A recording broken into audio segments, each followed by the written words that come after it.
नमस्कार, आप देख रहे हैं न्यूज रूम पोस्ट और मैं हूं आपके साथ सचिन कुमार।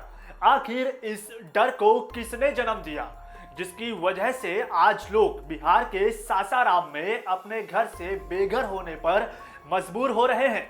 लोग अपनों को छोड़ने पर मजबूर हो रहे हैं। लोग अब उन गलियों को अलविदा कह रहे हैं जहां कभी उनका बचपन बीता था। इतना आसान नहीं होता उस गली को छोड़ना जहां कभी हमारा बचपन बीता होता है। बड़ा ही मार्मिक लम्हा होता है और वर्तमान में सासाराम के लोग इसी मार्मिक लम्हे से गुजर रहे हैं। लेकिन बड़ा सवाल यह है कि आखिर उस डर को किसने जन्म दिया जिसकी वजह से आज सासाराम के लोग अपने लिए पलायन का रास्ता अख्तियार कर चुके हैं। आखिर कौन है वो लोग जिन्होंने सासाराम की गलियों को हिंसा की आग में झोंका? आखिर कौन है वो लोग जिन्होंने सासाराम में हिंसा, तोड़फोड़ और आगजनी की वारदात को अंजाम दिया? आखिर कौन है वो लोग जिन्होंने सरकारी संपत्तियों को नुकसान पहुंचाया?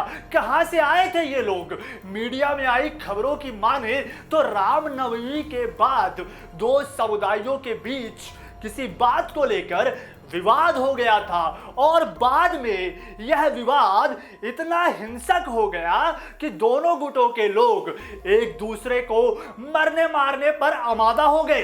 इस हिंसा की जद में आकर दो पुलिस कर्मियों के चोटिल होने की भी खबर है, जिससे साफ जाहिर होता है कि इन लोगों ने कानून व्यवस्था को भी ठेंगा दिखाने से गुरेज नहीं किया।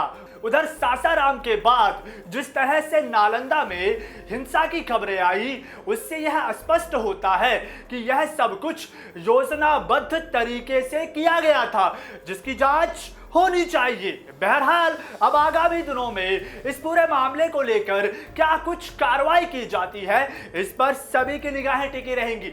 लेकिन आपको बता दें कि सासाराम के लोग खौफ के साए में जीने को मजबूर हैं। अब ये लोग एक पल भी यहाँ नहीं रहना चाह रहे हैं। यहाँ के लोगों को दंगाइयों के हमले का डर सता रहा है, जिसे देखते हुए अब ये लोग पलायन कर रहे हैं। कोई दूसरे शहर जा रहा है तो कोई दूसरा राज्य तलाश रहा है। लेकिन बड़ा सवाल यह है कि आखिर जिन लोगों ने सासाराम को हिंसा की आग में झुलसाने का काम किया, उन लोगों के खिलाफ कार्रवाई कब होगी? वहीं रामनवमी के मौके पर बंगाल सहित अन्य राज्यों से हिंसा की खबरें प्रकाश में आई, जिसके बाद जहां कानून व्यवस्था पर सवाल उठे तो वहीं दूसरी तरफ सियासी पारा भी अपने चरम पर पहुंचा।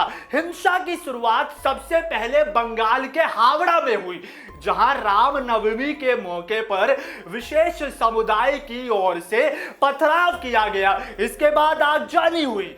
पथराव की जद में आकर कई लोग चोटिल हो गए। उधर हावड़ा में हुई हिंसा के बाद ममता सरकार बीजेपी के निशाने पर आ चुकी है।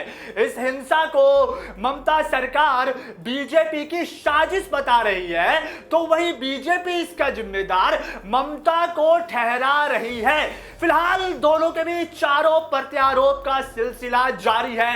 अब यह सिलसिला कब तक जारी होगा, यह फिलहाल कह पाना मुश्किल है। आपको बता दें कि ममता सरकार में मंत्री अरुण रॉय ने मीडिया से बातचीत के दौरान कहा कि इस बात में कोई दौमत नहीं है कि इसमें पुलिस की खामी उजागर होती है।